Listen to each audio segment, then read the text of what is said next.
Hi, I'm McCarthy, and I help people with their breakups, limited beliefs, and other stuff sometimes.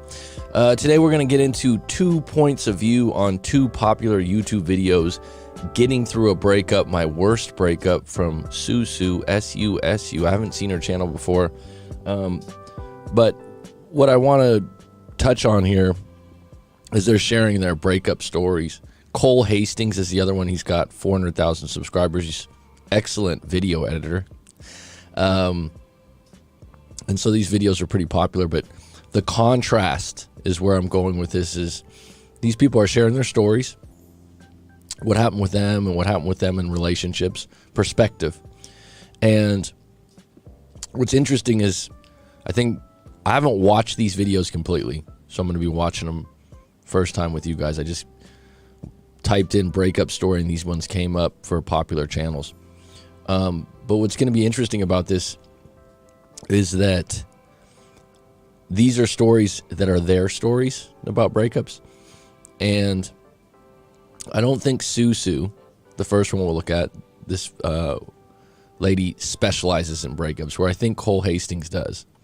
I should know this, being that he's in the same space I am, but I mean, over the last year or two, I got into this 4 or 5 years ago, helping people with their breakups, and there's a new coach born every day.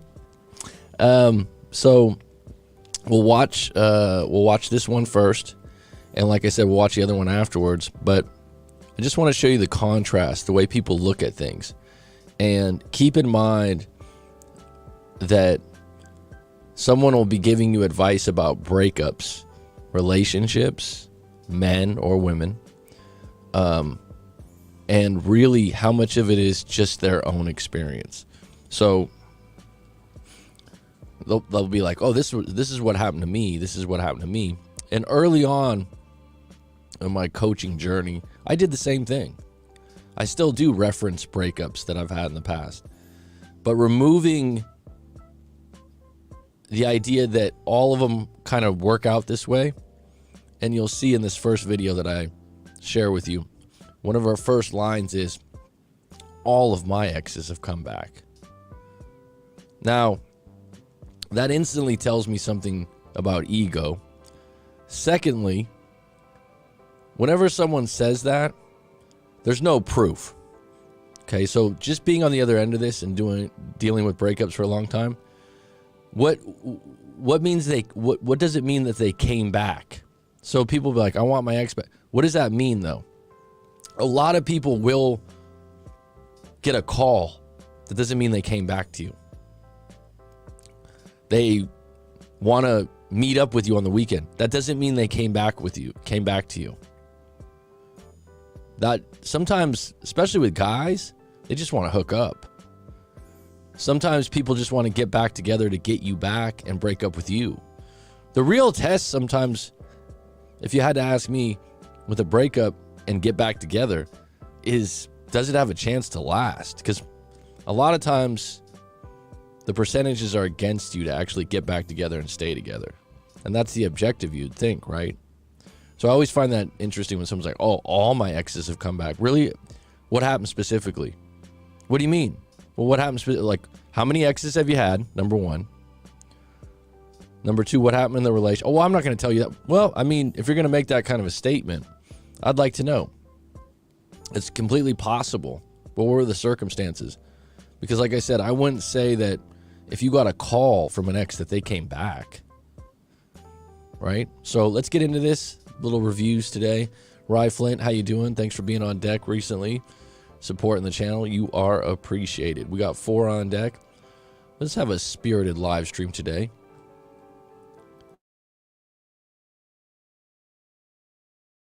Wanted me back, period. Because all my exes, they've all wanted me back, period. Because the thing about it is that men will always come back.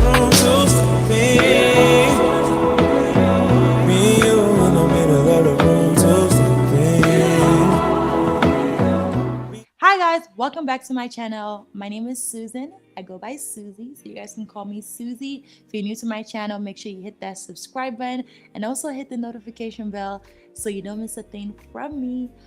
So I decided to start this new girl talk series because one of my followers asked me a question, and I felt like it would be fitting to actually start a girl talk series and sometimes bring Roland in, because the yellow couch talk was good. I just felt like it was too much about my relationship, and my channel is not about my relationship. My channel is about me, and my husband is just an add-on to my channel. So we're gonna be doing girl talks, and if you guys have a question that Roland might have to jump in, I will definitely bring him in to this series that we're gonna have it. So let's call it Girl Talk with Susie. So yeah.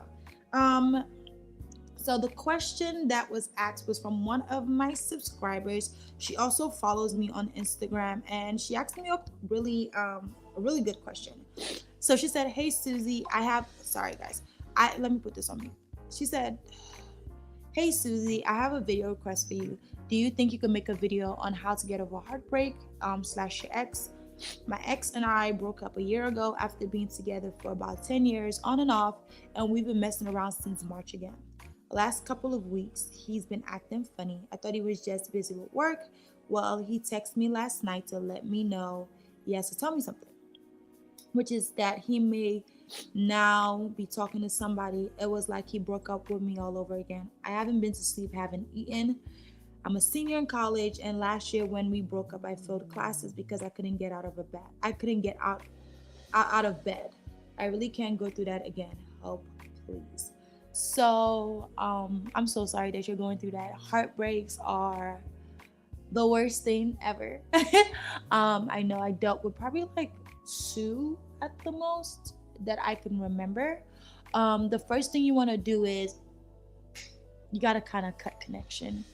You have to unfollow that person. You have to kind of just start to distance yourself from that person. I'm gonna give you a story about a guy that I liked. This was around 11th grade. It was a guy that I really liked. So I liked this person. We were talking for some time. Never really told me how he felt about me, or like we were never in a serious relationship. We just talked. So one day I was in the hallway in school, and this guy that I don't know if he liked me, but I'm very friendly. I talk to a lot of people. Like, I'm not this type of person. I'm not shy. I don't shy away. And I wasn't in a relationship then. So he had his arm around me, and the guy that I like and the guy that I was crushing on, he just happened to walk by. And ever since then, he was really weird. So I wasn't really focusing on him. I was kind of focusing on trying to graduate school and getting ready for prom. So around prom time, before we made a promise that we'll go to prom together. So around prom time, he had hit me back up, and he was like, he had a showcase. He was gonna be singing. He actually sung. So I went to a showcase. I made a whole freaking poster for this guy, girl. A whole freaking poster. Okay, so just to put this in perspective, someone said, I've been in a 10-year on-again, off-again relationship. I've been heartbroken. And she goes straight into a story about herself in 11th grade to relate. Hasn't asked, what's the problem? Like, why did you break up? Just saying, well, this is what you do for heartbreak, but this is a story that happened to me, so this is the advice I'm going to give to you. This is normally what people do. They generally don't say like, oh, well, what happened? Why have you been on again, off again for 10 years? Someone goes, well, it's heartbreak. You just have to cut them off. And let me tell you my story.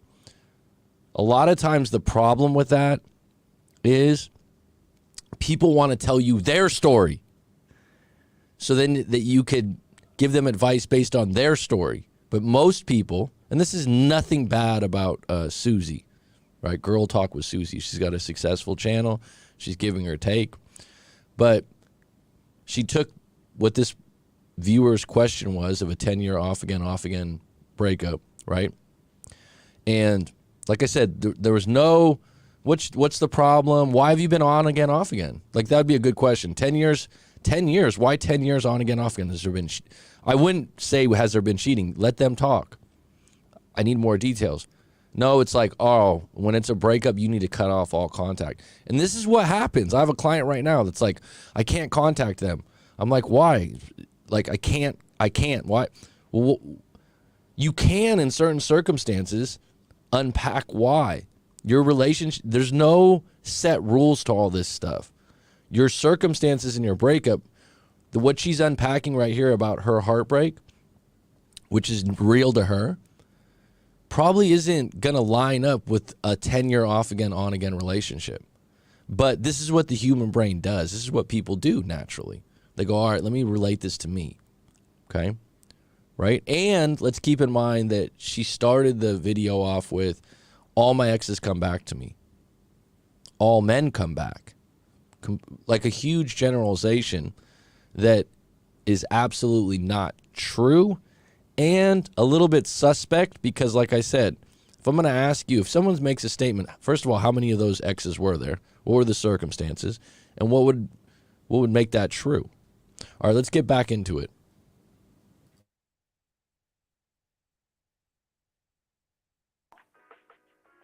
For this human being. And I went, and sadly I missed his little performance, and he was really weird about it. And then I saw his girlfriend, and I felt like my heart literally ripped to pieces. I was so sad. I was really, really, really sad. And I think that was the time when I cut all of my, no, actually I already cut my hair before that. So I was really sad, really heartbroken. I went home and I cried. And the next day, I started to build this thing where I was able to detach from people really fast. It's actually something that I still, to this day, I'm able to detach from people really fast.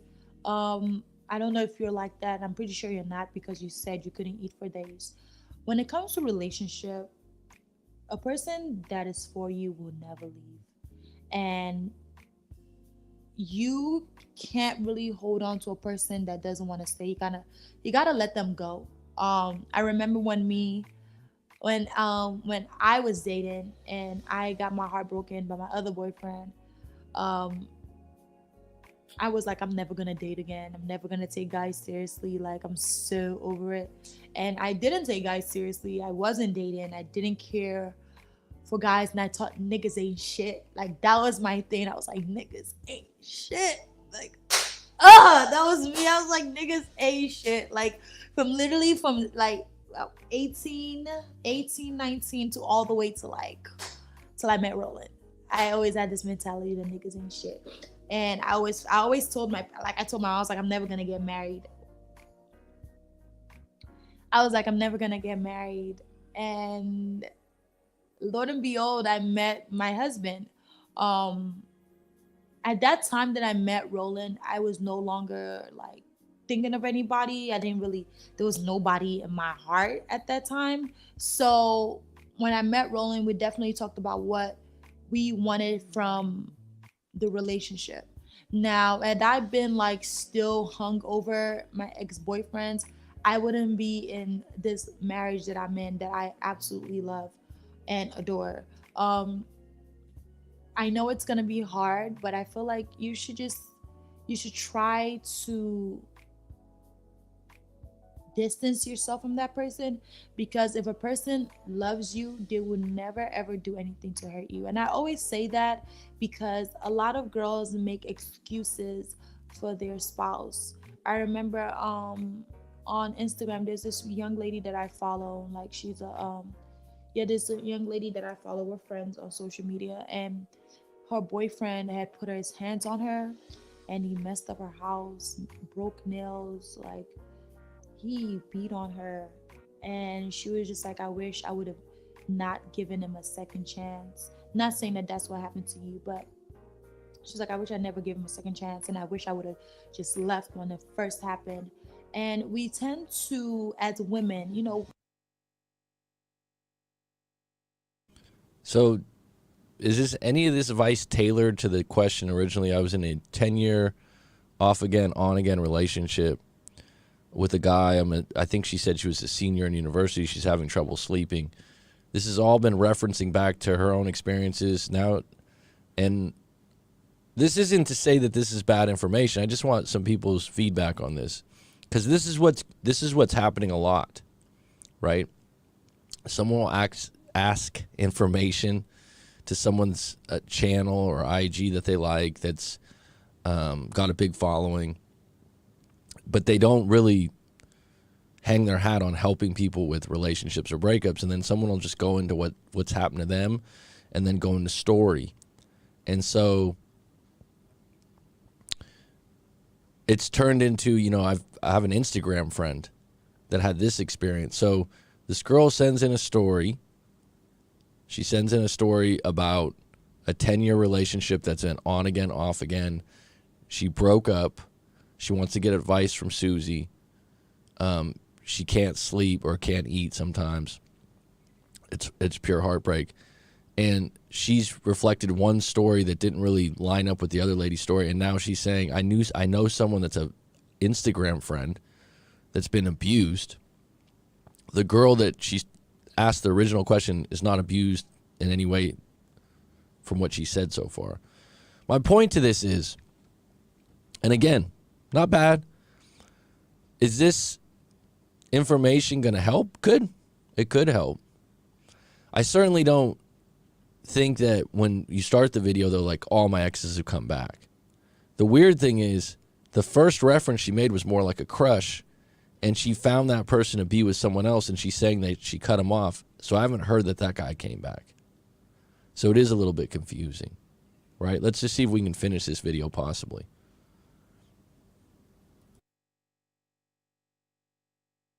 We are nurturers. We love being in relationships. We love feeling the comfort of somebody loving us. And as women, we have to learn to love ourselves more. I feel like when you love yourself more, there's a lot of things that you won't stand for. Does that make sense? So for him to like cut you off and tell you that, oh well, I'm talking to somebody now and it's getting serious and we can't do this anymore, that means he's already checked out of the relationship, and the time that you guys were talking and fooling around was just to fill in that little gap, to kind of just fill in that little gap and for you guys to just mess around. I don't think he ever had the idea of getting back with you, because if he had the idea of getting back with you, he would definitely had said it. Like, he would have brought it up, because one thing I do know about men, they're kind of straightforward. When they want something and they'll say it. And some people could be like, no, a man knows what he wants when he sees it. So I felt like he just kept you as a just in case girlfriend. And even though you guys have been going out for so long. Okay, so this is like, this girl is saying that she's been with this guy for 10 years. She goes to this person for advice that's got a pretty big following on Instagram and YouTube. I think she's got 140,000 subscribers. And she just drops casually like, I think you're just a what if kind of girl. It's like, you don't know any details. That's harsh. I'm not saying it might not be true, but before you got to that point, you'd need to know more details about the situation. This is extremely general and guessing advice. And this is why I always say, like, you need to know someone's real story. When someone gives you like a 5-line question about a breakup, I always tell them the same thing. I'm like, well, let me know your story. We have to get into it and talk about it. Well, can you just tell me, are they going to come back? Well, can you just tell me how to get over heartbreak? Well, what happened? And this is a classic case. And this isn't, like I said, girl talk with Susie. Cool. Right? But I'm not sure this is going to help the girl that sent the story. And it's just going all over the place at this point. Let's see if we can finish this up. Sometimes relationships just don't work out the way you think it is. And you never know what is on the other side of the tunnel. And I know growing up, like when I was younger, I always thought that I would like there was something wrong with me. I always thought that there was something wrong with me, and I was never gonna find somebody that would love me for me. And I just want to let you know that there is somebody there for you that will love you way, way more than that guy has. And I always feel like there's always a better present. You know that image, I think I'm gonna try to put it, if I could find it, I'm gonna put it right here. That image of God like holding a small bear and giving the child the bigger bear is because, oh sorry, what God has for you will never, ever, ever leave. And you can't really hold on to somebody that doesn't want to be held on to. And you don't want to mess up your schooling or what you're like. You don't want to mess up your schooling. You don't want to be down and depressed over a man that isn't down and depressed for you. Okay? Because he's probably living his best life, minding his business. He's not crying in bed. He's not. This is where the advice, it's hurting her feelings, right? It's like he's not thinking about you. He's not crying. How do you know? This is why like it's like this is why you, if you're going to get advice on this stuff, you get advice on anything, business, whatever. Go to a specialist, go to someone that this is their field, because this kind of stuff, she's applying it to her. I'd be curious to get more details and know if the person that, sent in this question, how they felt about this, Let me go to the other story. Leandra says she's talking at her about her beliefs and experiences. How is that helping? I think this is what most people do. So I'm not going to sit here and I'm going to say probably for a large portion of my own life, I would do this. So I'm not innocent of it. I think it's a natural thing to do, is to project your own experiences and then create generalizations. And so this wasn't a video to like pick on this channel. It's just to show perspective and this to see how people give advice on different situations. So some of the stuff she said is good, right? Like sometimes relationships don't work out. You should try to distance yourself, right? Whenever you are giving advice to people with should-haves or what they should do. I've even had clients that have worked with other coaches on YouTube, and they're like, there's one in particular that's on YouTube that's got a pretty big following or popular, and I've heard numerous times clients complain that he is always telling them what they should do, doesn't let them finish what they're talking about, and just kind of leads them into, I'm the expert, you should do this. The whole point of getting help with your problem is figuring out what the real problem is, right? So like if someone's having a 10-year on-again, off-again relationship, there's something deeper than just the dynamics of the guy's not into you or this or that. There's way more deeper parts to that.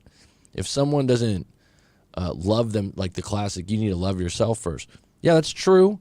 Like, how does that work for each individual? It's quite different, right? We all have different codes to our own lives. All right, let's maybe check out this other one really quickly and just see how different a perspective is. And this isn't better or worse. It's just a different perspective, different opinion, but different situation. He's going to be specifically talking about his breakup. All right, so let me stop the... There we go. Let's share this one.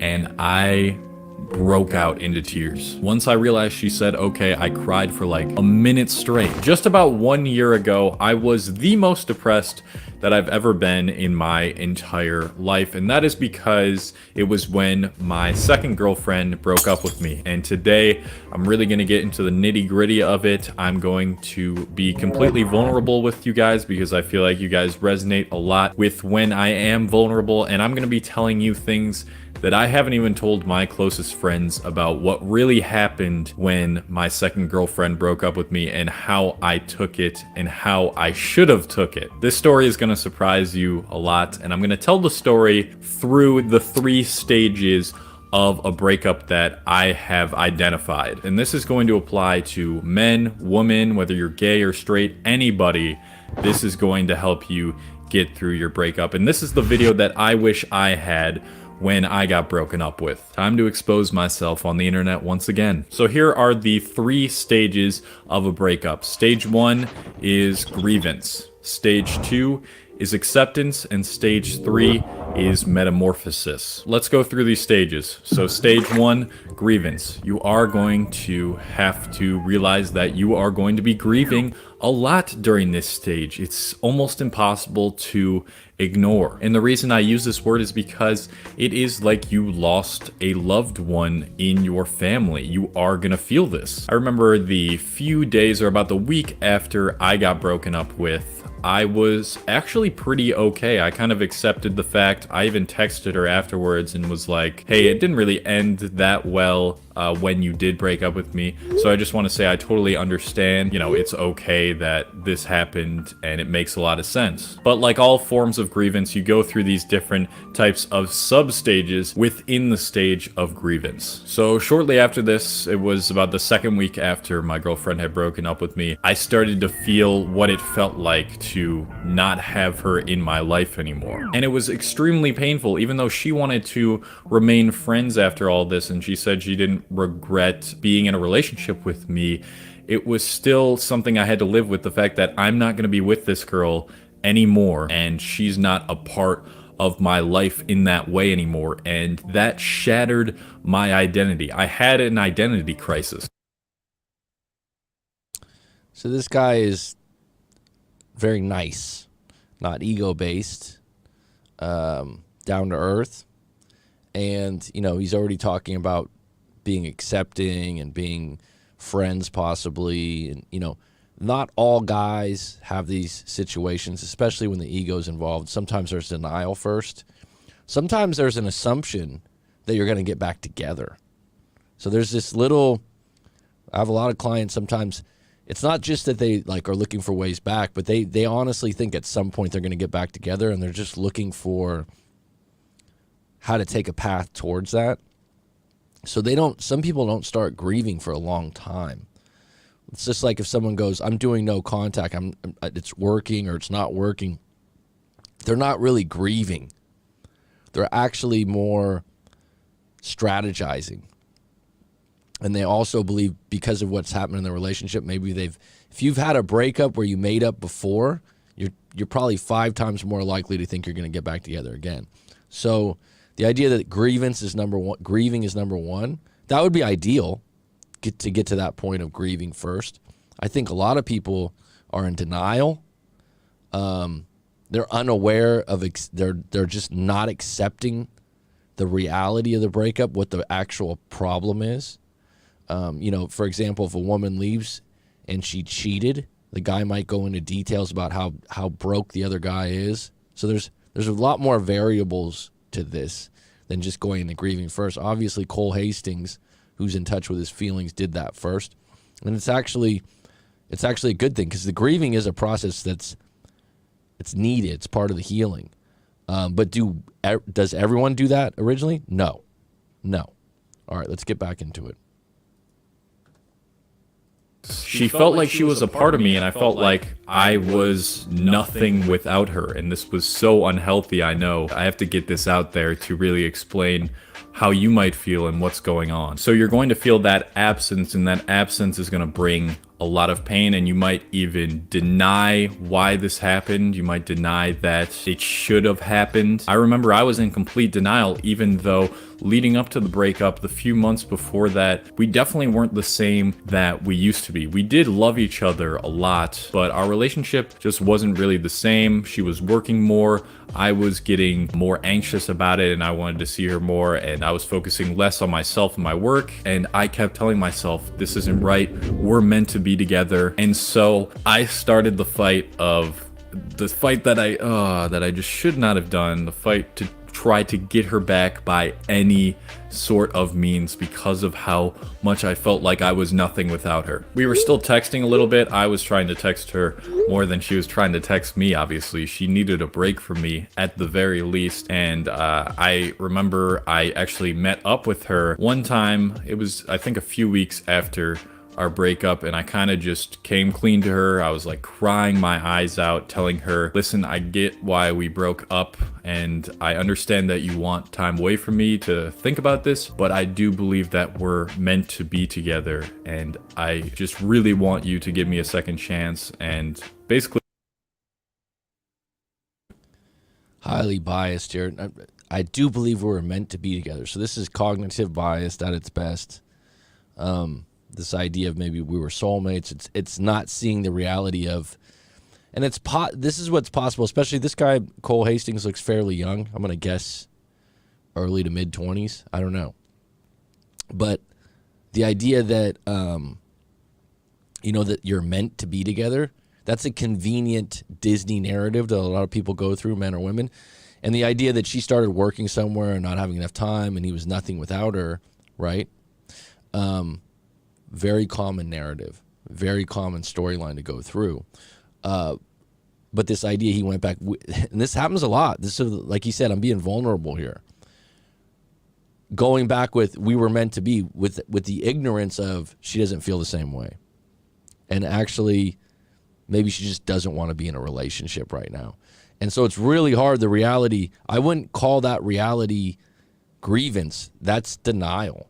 And this is where when you talk to someone like myself or another coach out there, you can get to that point a lot quicker. If you talk to your friends and family, like, oh my God, just go for it, man. Tell her how you feel. And he's going there with heart in hand and like, we were meant to be. And she's like, she's already turned the corner, right? All right, let's get back into this.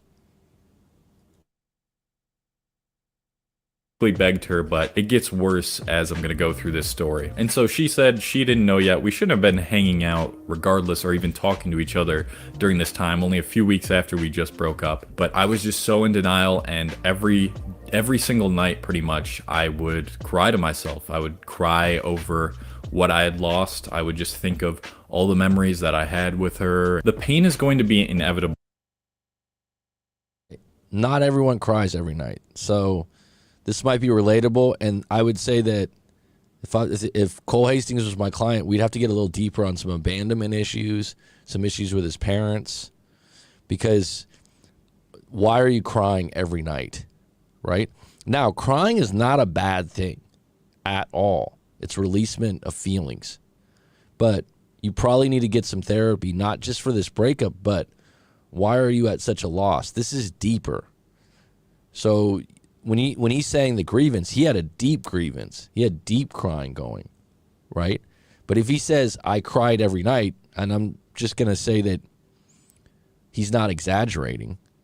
I mean, how long was every night? 1 month, 2 months? I've got a client right now that's been 4 months out of a breakup, but it was a 4-year relationship. That's what Cole hasn't mentioned here. How long was your relationship? Did you live together? Those are a little bit more difficult. 4-year relationship, and he says it still comes on him sometimes. But every night, I would just like to ask, is that an exaggeration? If it's not, there's something way deeper than your breakup that's triggered you. Something from your childhood or something like that. All right, let's get back into it. Especially if you were attached to this person, but you need to not try to be friends with them or contact them for a very long time after your breakup. What I really suggest that you do is allow yourself to feel that pain. I tried to reject it so much by, trying to hang out with people, and that helped a little bit, but I just tried any tactic I could to not feel the pain that I was feeling. And I think it's really important that you do allow yourself to feel that, to get a grip on what you're going through, or else you're never really going to be able to overcome it. And it's always going to be some sort of lasting trauma in you, even if you think you're over them. Take this time to really understand the breakup and understand your... I agree 1,000%. Feel the pain, cry when you need to. Pick the right people to talk to about this. People that would be empathetic, compassionate, but also not just give you go away advice. Like, man, just party, man, just get drunk. Like, pick the right people to air this stuff out to, right? All right.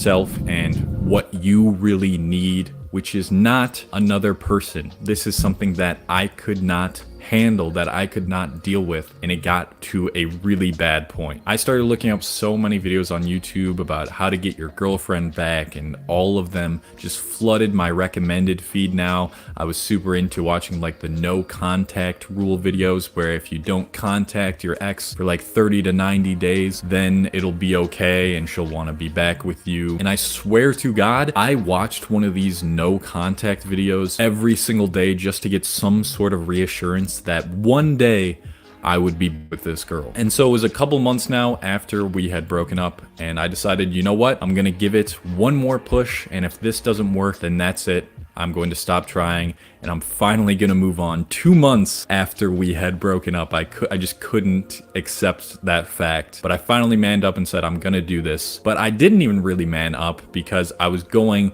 to ask her again a second time to give me a second chance, and so we could get back together. So it was her birthday. I was like, okay, I'm gonna get her a little present. I got her like Raycon headphones. Everyone always does birthday or anniversary. Everyone. It's not Cole Hastings. Doing this for a long time, everyone always somehow romanticizes. And this, think about why people think their birthday or someone else's birthday is so special, because it's programmed into you since you were a little kid. So it's a big deal for a lot of people. But this idea that it's really interesting, because people have told me before that they watch no contact videos for 2-3 months just to reassure that they're doing the right thing and it's quote unquote working. So I really like the fact that he's going through the stages of this. But I often at this point sometimes will tell a client, go ahead and call her. Go ahead and reach out. Just deal with the consequences if you get shut down.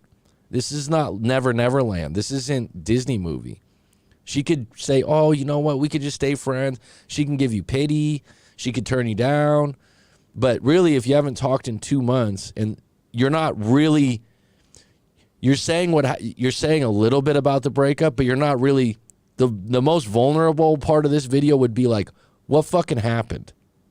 What were the problems, dude? Well, I mean, she broke up with me and she was working a lot. Really? Is there something you're leaving out? This is when I get into coaching calls and you're able to go one, like it's like you're not just gonna go, oh yeah, she got a new job and, like she just said, like we need to stop talking. There's way more deeper stuff to this. And when you talk to someone in a breakup and they start to get loose a little bit, they start like 30, 40 minutes into the call. It's like, yeah, and she was texting this guy from work. Well, you didn't mention that. Well, yeah, it's not a big deal because I said it was okay. It's like, no, it's not okay. Well, yeah, like right when we broke up, I did see her in this other guy's car. It's like, all right, well, those are reasons to be in no contact, not to get back together, for you to move on. It's like there's some missing parts here.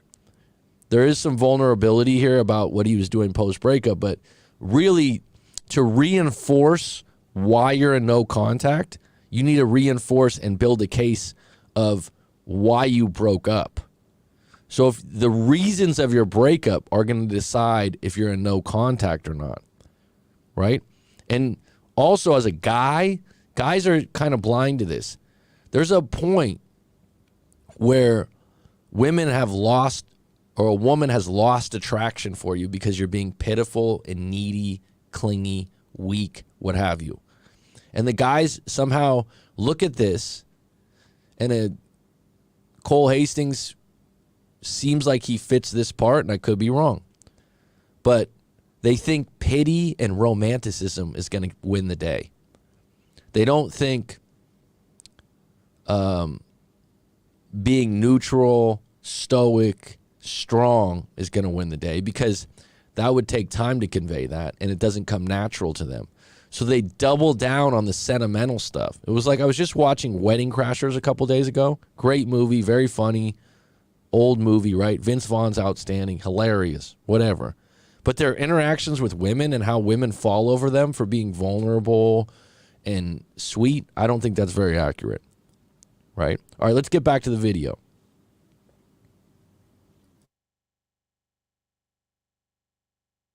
phones, and I wrote her a very long letter of everything I had done wrong. And in the end of the letter, I say, I understand if you don't want to be with me right now, but I do believe we're meant to be together. Like the same things that I said to her the first time we met up. And yeah, I ended it with like, P.S. I'll never forget all the times we had, like all stuff like that. I was fighting so hard to get her back. All things that you should absolutely not do after your breakup. And so I met up with her, I gave her the note, and I gave her her little gift, and I talked to her again. I said, I understand the things that I did wrong, but please, I want you to give me a second chance. Please give me a second chance. And she said, okay. And I broke out into tears. Once I realized she said okay, I cried for like a minute straight, and I thought that, well, this is it. So this is a classic case. Someone's going to see this video and go, oh my God, I'm going to break no contact, and this is what's going to happen for me. Now, what he did here was a pity party. And if the woman is kind and sweet, pity can work. It's just short term. It's just not going to attract stability. And if she was one that she's not seeing someone else, she might get soppy over it, and she might take you back. But the reality is you didn't really change. You're the same dude from 2 months ago, maybe even a little bit more pitiful. So the whole process will happen over again. I haven't watched this video at all completely. That's just my prediction. I could be wrong. Maybe it ended up being rose petals and wine glasses. I don't know. But that's just my take. So this is possible because someone's going to, and I'd like to ask him, like, which video did you watch that told you to write a letter and, show up like that? By the way, could work. I want to say that. Could work. Not likely. But here's the problem. He hasn't fixed the problem that he was needy and clingy at the end of the relationship, and now he's getting her back with more needy and clinginess. So really, what did you change, dude? Right? So my prediction is within a month, 2 months, they break up again, similar terms. And he's going to go into this relationship walking on eggshells, willing to walk over a glass for her, which is a turnoff to women, unless they're highly masculine.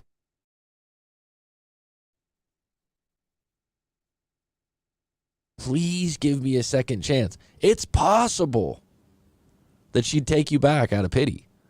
But it's very possible that she'll lose attraction within a week, 2 weeks, 3 weeks. I'm gonna be back with her again one day. I mean, we all know how that turned out. A few weeks passed by, and I ended up meeting with a girl who I met on Tinder, who is now my friend, and I kind of just opened up to her about what I had been going through, and now she's like a really good friend. She helped me a lot with this. She said, dude, she doesn't actually know if she wants to be with you again. She just said that in the moment because of, what you've been saying and what you've been doing. She doesn't actually know if it is gonna end that way. So wow, this is common too. So he goes to a random woman he met on Tinder to get advice on his ex-girlfriend. And like I said, Cole Hastings, hats off to you. Give you a little bit of this is great content because you are being vulnerable right now, right? So this isn't me just making a joke because you're saying literally, like, look what I did. You went to a girl on Tinder that originally was supposed to be a date, asked her advice, and there's a lot of guys that do this. And I'm not even the part about being friends with a woman. I'm not anti-friends with women. I got a lot of women that are friends. I was a teacher for years, had a lot of colleagues that were females. I'm totally fine with that. Going to a woman to get advice about your relationships, just in my experience, as a guy, especially if you're soft and you're too kind, bad move. It usually is a bad move. She's just going to project what she would like. Most women, if they put themselves in the shoes of your ex, would like you to court them, jock them, come back to them, bring them candy, and make them feel good. The unfortunate part for the attraction part, women don't really like boyfriends like that long term. Unfortunately, movies make it that way. Now, if you're in a serious long-term relationship and you have Valentine's Day and attraction's at a good point, yeah, sure. Doing it as an overcompensation, it's the equivalent of someone that's a traveling salesman over sales jobbing you and just turning you off and being like, all right, it's just too much. All right, let's get back to it. you need to actually just stop contacting her. You need to actually just stop trying to pursue this because you're the one putting in all the effort and you need to tell her all this. And I was like, all right, you're right. It wasn't right for her to say okay to wanting to be with me again one day, even though she doesn't even know that. And so I sent her the next day a long text about this. And long story short, she got mad and we haven't talked since. So yeah, I really wanted to tell you guys that story just to give you an idea of how my grievance period was and what you shouldn't do. So here's what you should actually do. Do not That wasn't a grievance period. That was denial. You weren't grieving. You were strategizing. You were doing no contact, hoping it would work. And then you did a letter. You didn't. Here's the part that was totally missed. Why? Really get fucking clear. This is what I do in coaching sessions. Okay, really get clear on why she broke up or why you broke up. Like what? Like you still didn't get completely vulnerable. If I was going to interview you, I'd be like, dude, what was really the reason? Oh, things were just starting to change and I was getting a little needy. What happened leading up to it? There's some other stuff that happened here. She was seeing someone else, whatever. What else did she say to you? Right? The fact that you were like, I'm going to write her this letter, I'm going to do all this. And this is what happens. She said okay out of pity because she doesn't like to see you cry and be emotional and she didn't want to embarrass you. And then you pushed the envelope because you wanted to go 0 to 100 and you wanted her to be your girlfriend all over again rather than date her again and build up attraction all over again. And you just proved to her why she broke up with you in the first place. Because you were needy and clingy. And that was my whole point. So when someone goes into no contact, they're like, oh, will she come back? Are you going to change? Are you going to change in a week or a day or a month? This is where your programs are all messed up. It's like, oh, I can watch YouTube videos and I can change. No, you can't. This is why I started doing hypnotherapy. You got to figure out from what part of my childhood or what part of my past am I carrying this torch for being clingy and needy, crying every day after a breakup. There's nothing shameful about that, right? You got to figure out, where does that come from, though? Where did that develop? Why is it that and if you're like, oh, this is what happens no, it doesn't. Breakups that are hardest on you are going to tell you the most about who you are as an individual. The people that have the most trouble, cry every day, have other areas of their life that aren't adding up, right? Now, you could just be with someone that's, faulty, toxic, all these other things. But if you're that attached and you didn't live together for 4 or 5 years, like, oh, yeah, we were together, we were in the dorms, it's like you gotta unpack for 2-3 hours with someone that's going to listen to really get to the bottom. You watch the videos, general advice, do this in a breakup. He's doing it right now. So this is what you do in a breakup. For everyone or for just what happened to you? contact them. Get them off of your social media and get rid of any photos that you have with them. This is the first step that you really need to take, because anytime something makes you remember the times you've had with them and just them in general, it's going to bring up so much pain in you. And while I said you need to feel that pain and accept that pain, there's going to be plenty of... This is hilarious. So this video is about 8 minutes in, 8.5 minutes in. And this is kind of like, being in this space for a long time on breakups, it's a little frustrating because it's like everyone's repackaging the same stuff. It's just like, it's so repetitive. I can't believe how someone deals with this, that it's in a first-time breakup. So he goes into his story, he goes into vulnerability, all this stuff, and it's good because it's personal. He's revealing some things, and then he's like, first thing you do is go into no contact. Wow, fucking groundbreaking. Right? So he went into like, I watched no contact videos for 2 months, and then I wrote her a letter and asked her out, and I went for it. Then I went to a girl off of Tinder to ask advice. So basically for 2 months, he went no contact. Quote unquote, it didn't work. Anyone that ever goes into no contact and said it worked or it didn't work is a fucking idiot. Okay? No offense to this guy. But really, during that time, to me, especially as a guy, you really need to get in touch with, like, why did I break up with this person? What are our problems? The person that he hasn't even mentioned, like, he just breezed over, like, yeah, I was getting a little needy at the end and she was starting to stay at work long or work more. Whoa. That's it? That's it? There's got to be some nitty gritty there that we're missing. Anyone that's on this live stream right now that's been in a breakup before, you've been in a breakup, tell the fucking truth, okay? Myself included. You get in a post-breakup, you don't tell a lot about the negative part on your end. You don't tell about some of the stuff that was kind of telling but embarrassing, right? You don't, like, he's like, I'm being vulnerable here. Are you? Was there some deeper stuff that you left out to the story? Or did she just, yeah, she was just working a lot and I kind of was being a little needy. Really? Because that's what you got when you go into no contact. You have to reassure yourself of why you're doing it. If you're doing it because you're like, oh, she'll come back. It's not, no contact doesn't work that way.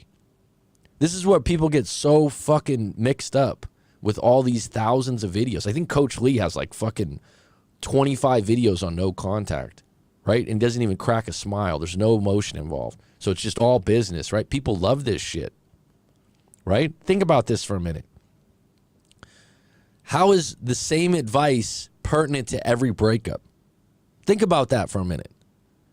How are you going to build a case to go into no contact if you didn't get to state your story? Because in the back of your mind, this is what everyone does.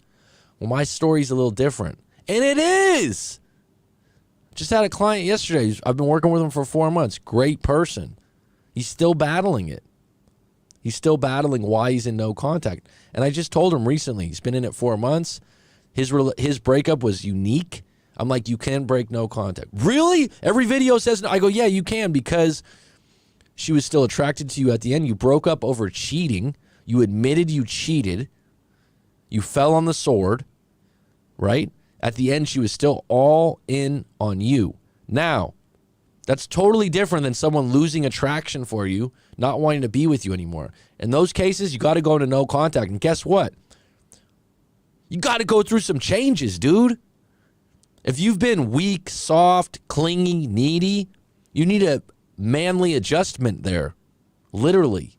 So I'm not telling you to go red pill, but this idea, yeah, I did a few things wrong. Really? So now he's going to give the advice, starting with, you need to go into no contact. You want to know my number one piece of advice? Send your story into writemac.com. Send your story in, unpack it with someone. Get clear on what happened in your breakup first, right? Because before you can do no contact, before you can do that, don't you need to get clear on what happened and why? That's the, because you're just clouded by, I want her back. Oh, and you just have these little like, well, she left because, like, get an outside fucking opinion, dude. But before you can really go in and ride no contact, you need to have reasons. But also, you need to figure out, like, what am I chasing here? And I don't know why, but there's certain dudes, right, that go the pity route. And it's watching movies, right? Like, well, if I'm just extra romantic, extra sweet, it's like, no. That's what repelled her, actually. And it just throws people off because they just think, well, if I'm just sweeter, kinder, more romantic, no. It's like I said, I just watched Wedding Crashers. This is the whole approach, the whole movie. I was like, wow, this is where people get this stuff, that it works. Now, can it work with a certain woman? Sure. In a certain situation? Sure. Your personality, full time? Good luck. Good luck. Let's get back into it. I want to see what his second... of pain without you even looking at that stuff. And do not try to contact them. Don't try to become friends with them afterwards. That's 99% of the time, that's not gonna work. For you and your ex to immediately become friends after a breakup it's just so rare. For me, this period lasted about 3 months, I think. And then it was time for stage 2, which was acceptance. During this time, right before I got to acceptance, I was doing a lot of journaling. I actually have my journal here that, yeah, as you can see, it's full of everything I was feeling during this time. And I want to keep this journal forever. I really do recommend that you journal what you're feeling. And I actually have a a good journal practice for you guys to use, I suggest that you write a letter to your ex, but don't actually send it to them. Just write a letter, what you would say to them in that letter, and how you feel about the breakup and how you want to move on from it. But I also think that just like writing down what you're feeling in this moment really allows you to process your thoughts and emotions and get a better idea as to why. So here's the thing about this. I'd love to talk to this guy, Cole Hastings. Great editing, great video with the soft music in the back. Wins the day, man. Journaling's great. The idea that he's going to keep that journal for the rest of his life, if he recovers in 2 or 3 years and when he meets a new girlfriend, that journal will be obsolete. I mean, if he's doing it right, why would he hold that later on? Now, had a really bad breakup 10, 12 years ago, whatever it was now. Talked about it before. I did a lot of journaling, a lot of repeating my thoughts, right? But what he's not getting to is, like I said, what was the story of the breakup? Oh, let me write her this letter for me. This is where you get lost. Me. Because I want her back. I want to show her my feelings. Me. But really, what happened? If you're going to be honest, what happened in your breakup, dude? Like, people really don't want to divulge that part. Like, tell the truth of what happened. Rye Flint just mentioned, when I broke up with my last partner, I wrote out my story like your video suggested, and once I reread it in detail, I didn't want the relationship back. That's what you need to get to. Like, before all this other crap, yeah, no contact, no social media in certain circumstances where you just got dumped and you got your heart handed to you on a plate. Yeah, absolutely. What's the alternative? Being pitiful and weak? No. But here's the thing. This guy keeps going to like, and this is good. I've told clients before, well, if you really want to write a letter, write it out, but don't send it. And you can send it to me and ask me what I think. And then people write these 3-paragraph, 4-paragraph sales jobs. And they think like, that's good, right? And they don't realize it's like, that's what you want. You're just being a salesman. If she told you she's not into you, I'm not in love anymore, you might get some pity. But really, you're just not listening. You're just trying to be a traveling salesman. Right? And this is why, like I said, so yeah, man, just, do some journaling posts. So you're going to do some, like I did journaling for a long time and just repeat. Like if I looked back at my journal, I was just looking for like signs and different things like that from that. But really, until you get off the mat and go like, I'm done, right? Before you can get to that, you need to get clear on what happened and why, man.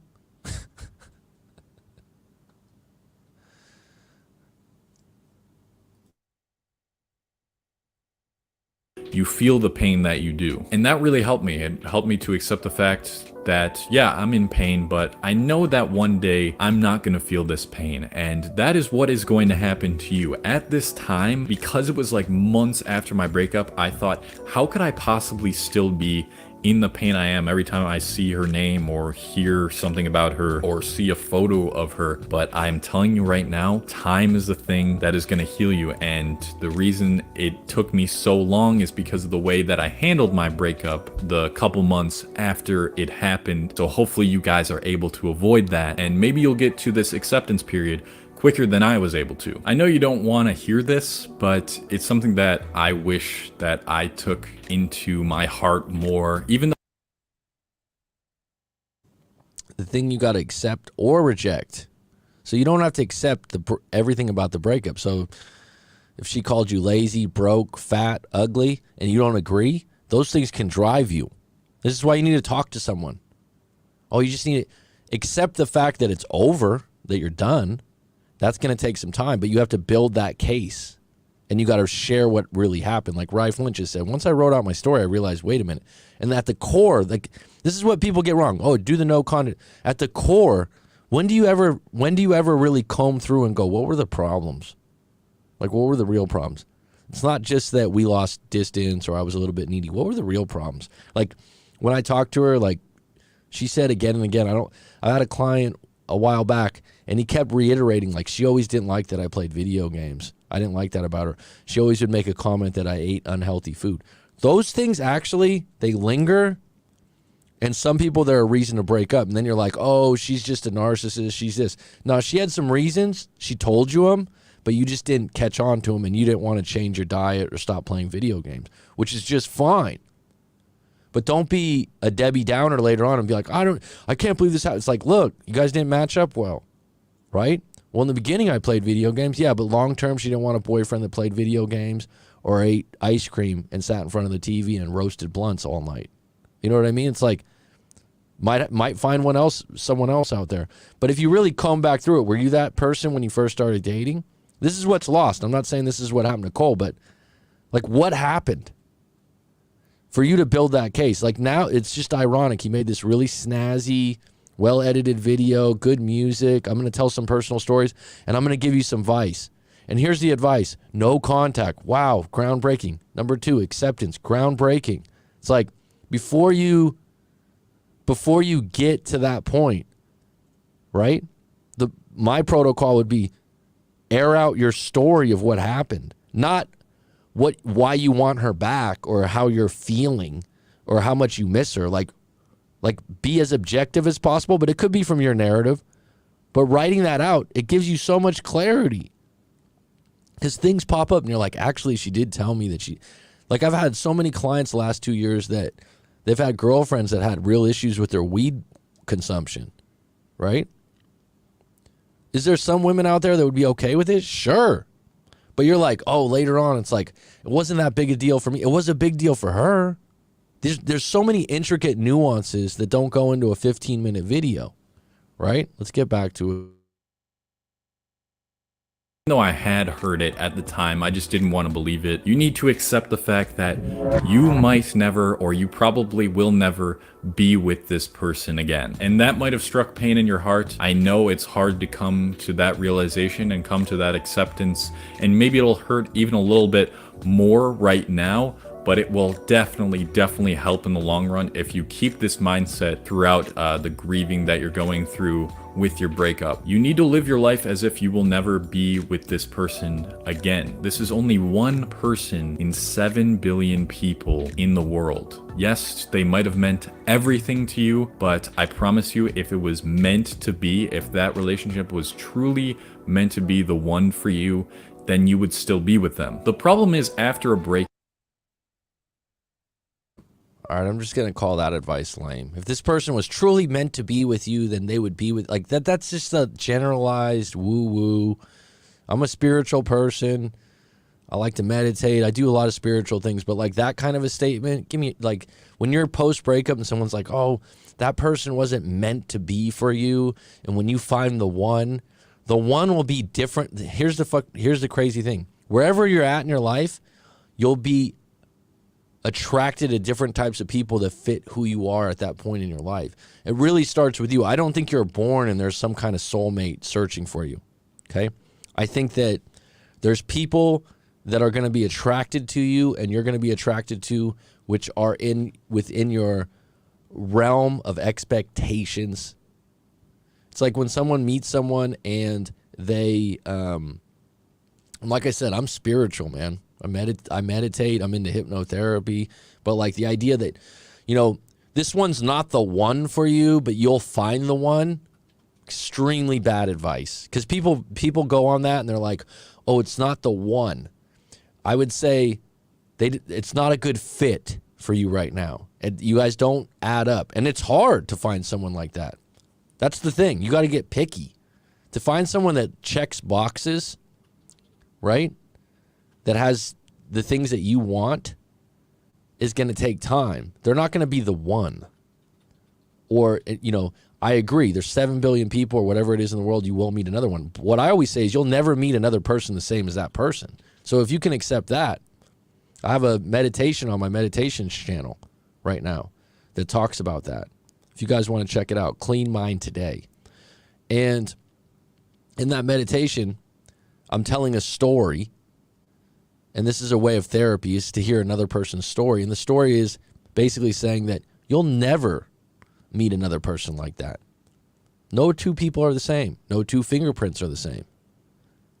And you won't truly get over someone until you do meet someone else that fills that void in most cases. A lot of people, oh, I'm just happy being alone.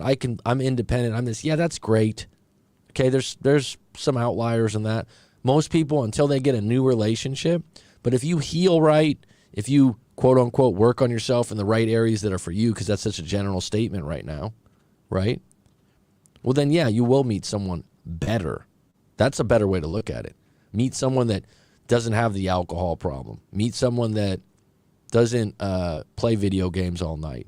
Meet someone that doesn't have issues with their family stealing money. I'm just throwing random stuff out there, okay? Because anyone you're with, there's going to be a trade-off, all right? But if someone comes to the table and you're, especially these guys like in their 20s, females in their 20s to mid-20s have a lot more options.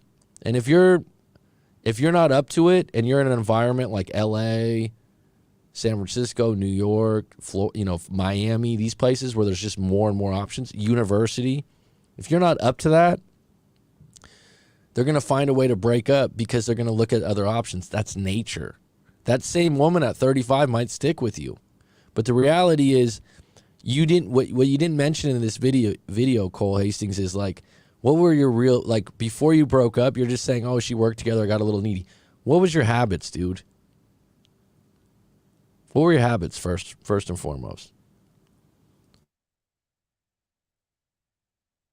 All we do, this is what I did, all we do is focus on the amazing memories we had with this person, all of the good memories, and we never realized that there were so many bad memories with them that led to the point of breakups. Like, breakups don't happen for any reason, and they don't happen overnight. It must have happened because the past few months things weren't going right. You need to accept the fact that you won't have that external validation all the time, that you are someone important to someone else. That's really what a relationship makes you feel like. I remember how much that really hurt me. It felt like I wasn't important to anyone, or that I didn't mean anything because I didn't have that validation of, oh, I'm in a relationship, someone needs me in their life. And there's something deeper to that, Cole. That's something like when someone goes, oh, work on yourself, this big statement, let it go. It's like, what do you need to let go of? What do you need to work on?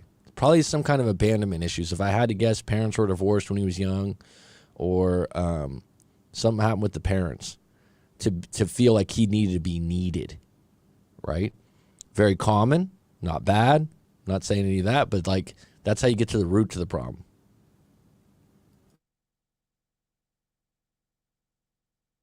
You just don't have that anymore. So finally, after all of the bullshit I put myself through, and all the self-sabotage, and all the videos watching about how to get my girlfriend back, I finally came to that acceptance that this is over, that this is probably never gonna happen again. And so started stage 3, which was metamorphosis. This is the time to put in the work and to develop yourself and to learn new hobbies and get yourself out there. You've had your grieving period, you felt the pain, maybe you even still have a little pain lingering, but it is the time to focus on yourself and do those things that you could not do while you were in a relationship. With this newfound time, you need to make use of it in very healthy ways. Not picking up drugs or picking up playing more video games or whatever, or resorting to alcohol. It's time to deal with this in a healthy manner, and that requires you to learn something or develop more about yourself, or try to work harder on your craft. You're going to start to feel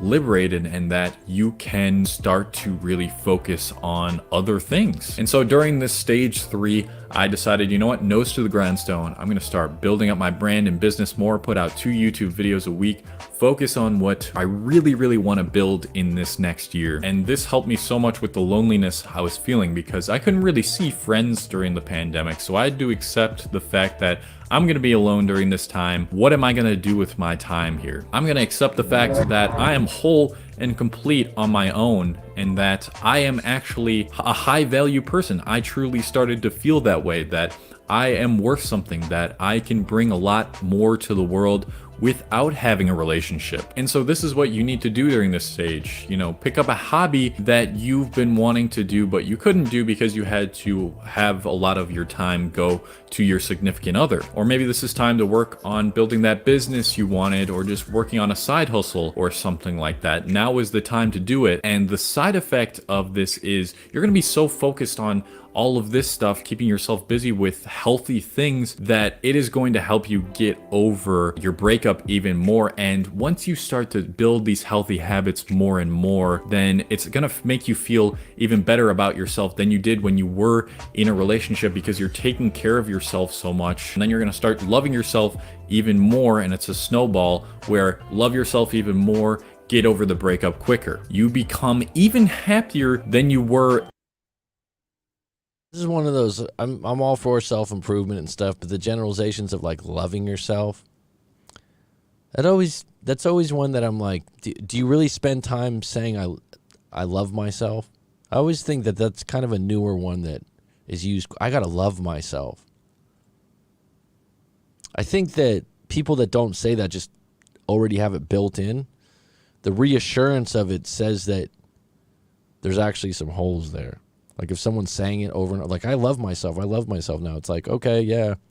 Isn't that built in? So now there's just these generalizations on what you should do with hobbies and whatnot and work on yourself, which is, so basically this video that he watched, all these other videos, there's no contact, there's acceptance, then there's metamorphosis, which means resurrection, which means translation, work on yourself, get a new hobby, side hustles, these kinds of things. And it's different for different people, right? But what he missed in the process is that the ground zero part is like you didn't figure out why you really broke up. I mean, just to say that she was at work, that's where your base is. It's like I had a client years back, really interesting situation, very nuanced. He was He was divorced and he had a kid with her, but they lived down the street from each other. So they were really close. They had like a 12-year-old daughter. He made pretty good money. He partied a lot, but he was like in his late 30s. And him and that ex-wife kind of had this, you know, they'd flirt. They were on really good terms. They lived down the street together. They were good co-parents. And she never really got a new boyfriend for like 7-8 years. And then there was some opportunities for them to hook up again, but he just pushed it away because he liked to party a lot. And guess what? One day she got a new boyfriend. And it just floored him because he was like, you know, like he just never saw it happening. It was highly unique, right? This was the mother of his kids. So like we had to unpack this for like 2.5 hours, like because the relationship was so long. So when someone goes, oh yeah, you just go into no contact, and no. You got to get to the core of like what happened in your breakup. What means so much to you? Because there's some things that people like, I can't believe they did this or they did that. And you start putting the breadcrumbs together and then you can validate being in no contact. Because if you just go straight into no contact, why does it never hold? Why do you keep having to watch more and more videos? Because you haven't built a case of why you're doing it, right? Now there's some people, it's just built in because they're stubborn and they're just like, I'm not gonna lose. They feel like if I go no contact, I lose once I talk. Now, nicer, kinder individuals like Cole, I would say, it's really difficult because it's like, oh, I could talk to her and be nice, right? But the situation is, he's saying like, he's not saying it, but she broke up with him because she fell out of attraction, it sounds like. In that particular case, no contact's your only thing, but you still need to break that down to yourself because what you're doing, what he did post-breakup, it's not unique in every breakup. It's not. It's unique in a subgroup of breakups. So this advice would be really good for someone just like Cole, right? But as far as like, this is what you do in your breakup, I wish I watched this video for everyone else. No. You got to start with what your problems were because there's different answers for different issues. Period. I'm going to leave it at that. I don't even think we need to watch the rest of this. Cole's, like I said, he's an incredible editor, though. Really, really well done. I wish I had that skill myself. All right, we have Rye Flint still on deck. Anyone that has a quick question or two, I can touch base right now. The other video was kind of hard to watch. You guys came in late. If you want to watch it again, there was a female that has a pretty big YouTube channel that was a classic example of, she had a viewer send in a, I've been on a 10-year relationship. It's been on again, off again. I'm completely heartbroken. I'm not going to class. And she just first went into, when I was in high school and I had a relationship, When I was about 2 years ago and then most men do this, most women do this, generalized advice. But to start with, she just referenced her own breakups. So just whenever you get advice like that, I mean, there was nothing to like, how long you've been together, 10 years. So why are you breaking up? Why are you staying in a relation 10 years again, off again, off again? What's making you cry every day? No, it's like, let me tell you my story when I was in the 11th grade and what happened to me that's totally different and totally different feelings, and I operate different. And this is what's screwing people up a lot of times is they'll go, oh, this person has, 300,000 subscribers and they're famous. Let me ask them what they would do in a breakup. I mean, and people hide stuff about this stuff. Get someone that's objective, please. Jeez.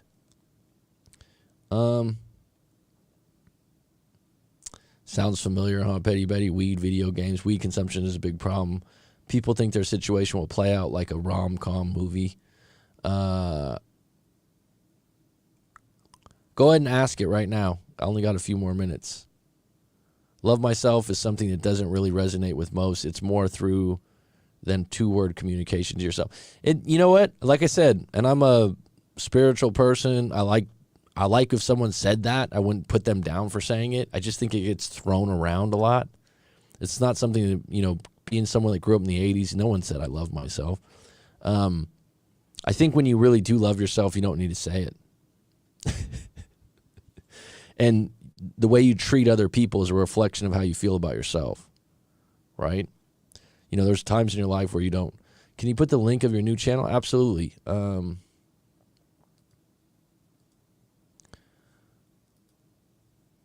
me get that real quick.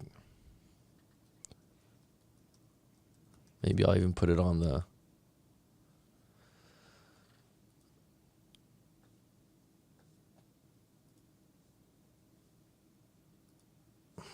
One moment.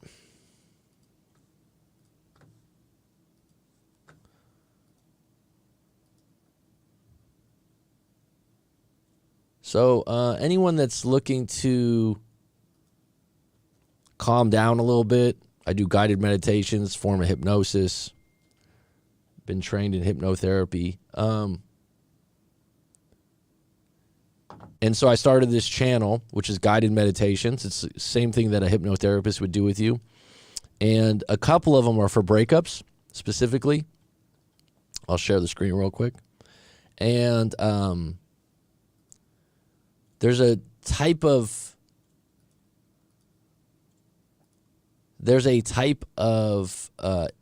hypnotherapy called Ericksonian. Milton Erickson, if you want to look that up. And what he would do was he would use metaphorical stories to help your mind build a case of where you want to go. So a couple of these, the meditation to let go, guided meditation. Let me just show this a little bit bigger, if it would. No, it won't. Oh, let me go to this. So as you can see, this is the hypnosis for. So this is a video to forget your ex and move on from heartbreak. Someone says, is that easy? No. But going into a meditative state and having a story that you can relate to, and I'll let you guys explore this yourself, really calms you down. And if you think about it, that's how we learned as kids. A lot of tribes, a lot of civilizations, they have stories that are metaphorical that teach you lessons. Not all the meditations on this channel are like that, but the ones for the breakup are. The 10-minute meditation in the morning has been the most popular. And I would challenge anyone that likes my current channel to try 10-minute meditation in the morning or the evening just to relax you. And the sleep hypnosis is quite good also if you want to take a nap or if you want to go to sleep to it. Sound like a big salesman here, but I really believe in this channel. Actually, it's good. It's come together really well. Got a close friend that's really helped me out with the music and the pictures. He's actually going to come in on some live streams in the future. And this is a direction I want to take with the channel right now because I think this is one of the best ways to help you for free. You know, if you go a guided meditation, number one, people are looking to be less stressed, more relaxed. Correct me if I'm wrong. I think everyone can use a little bit more spiritual, and guided meditations. A lot of people, oh, I can't meditate. I can't calm down. I can't relax. I'm with you. Try one of these and see how it works for you. And by the way, there's a bunch of them out there. If you don't like my voice or the way I do it or the music, then go down that rabbit hole and check some other ones. If you do, I'm going to be doing quite a few of these. But the reason I got into this was I use it myself, and it's really helped me meditate and program my mind into a calmer state, more objective, more. And when you meditate or when you use guided meditations like this, you'll notice yourself more relaxed. And really what you get from it is being less impulsive. So what does that mean? It means you think a little bit more before your decisions. You're not impulsively just doing things that you normally did, especially if you impulsively did bad things. Meditation slows your mind down, literally. It puts you in a calmer state. So when you're not in that state, right? When you're not in that state, it actually stays with you, right? So being in that calm state for 10 minutes every morning is really going to change things for you. It really is. It's going to be a game changer for you. If you can do it 10 minutes every other day, even when you go to sleep. Now listen to this really quick. Sleep hypnosis to forget an ex, or sleep hypnosis just to be in a positive state. There's one called higher self. Higher self just means the highest version of you, like you at your best. Now, people talk about affirmations and these kinds of things. But if you guys want me to play this really quick, I can, so you can get a little sneak peek of it. Affirmations is something that, I'll stand in front of the mirror and say, I love myself. I made $10 million. Okay, I'm with you. I'll support you on that. A lot of people don't stick with it. Listening to a meditation right before you sleep that's positive actually will help you wake up in the morning in a good mood. So if you're stressed before you go to sleep, you'll carry it out into the next morning. There's science behind that. I'm not going to get into it. You can go down that yourself. But really, to me, I've been wanting to do this channel for a while because, like I said, it's helpful, it's useful. It's like having a little piece of medication for your mind. And that's why I called it Clean Mind Today, is because you brush your teeth every day, you take a shower, you clean yourself, but you don't really clean your mind, right? You don't clean your mind. And you should do it every day, just like you do 10 minutes for your shower, 20 minutes for your shower, 4 or 5 minutes for your teeth. You clean everything. Do you clean your mind? And I actually use these meditations myself. So like I said, I'll just give you guys a real quick, if you're interested here. This is the one that's 10 minutes, and it looks like a lot of people want a 10-minute one.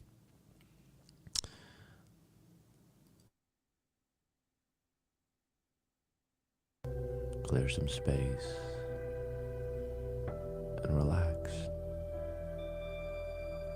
It's important to remember that you are a priority. And allowing yourself this little bit of time of intentional reflection can really have a positive impact on the rest of your day and the rest of your week.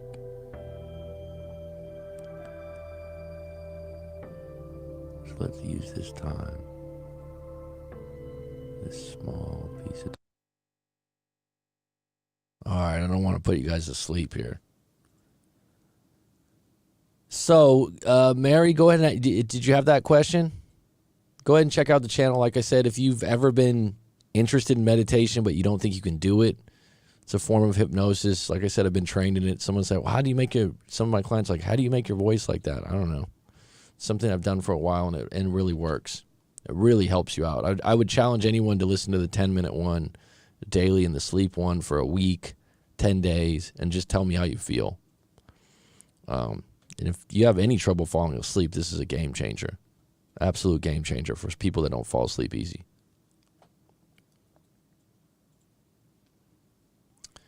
And it's a really good alternative, because right now I've just been looking around, right, to do reaction videos and stuff, and just everyone says the same stuff. It's all surface.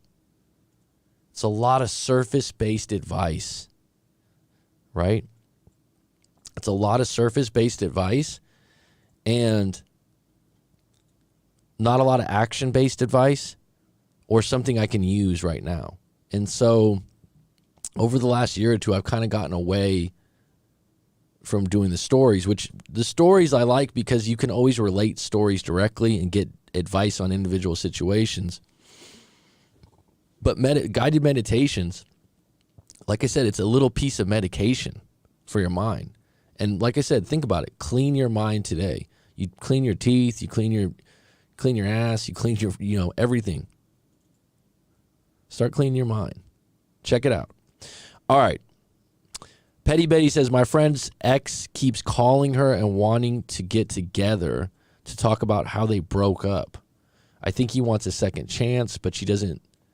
So she doesn't want to, so she should cut. Well, again, Petty Betty, I'm not going to be repetitive, but I would need to know your friend's story.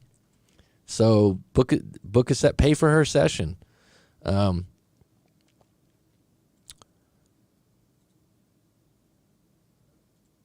mean, what does he want a second chance for? What did he do? Right? Is she able to forgive him, and does she believe that the problem can be worked out? Or is she just taking him back for pity? If she's just taking him back for pity or because she's lonely, then it won't work. Like, that's a big thing too, right? Like, you've probably, as a female, if you're a kind, sweet female, which they're not all, right? You might take someone back for pity or for loneliness or for money. Like, that's not even a gold digger. It's like, oh, I can't make my rent. But if you don't have those reasons, if those are the reasons, then recheck them. Because whatever the problem is, whatever the reason is she broke up with him, he's been staying out late, I don't trust him, is that going to be fixed by him saying sorry on the phone? Right? Tell her to book a session. And I'm waiting for you, Petty Betty, Rye Flint, Justin Brown, Rob I.S. It's been a pleasure. I'll be back on deck tomorrow. Check out the new channel, Clean Mind Today, CMT it is in the bracket there. Like I said, try the 10-minute one every morning or every evening. Try the sleep hypnosis one if you like. And if you're curious, the X ones have some pretty interesting stories to go into, right? And give me some feedback. Put it in the comments. Did you like it? You don't like it? I can't believe this guy. Whatever. Having an opinion is better than having no opinion. Am I correct? Right? And we got 12 on deck now. Any closing thoughts from any of you? Because we had a lot, 5 to 7, 10. I just want, if anyone's holding back, asking me a question or something like that, because it was long-winded today on the reactions, throw it in there. I know there's a little bit of a delay.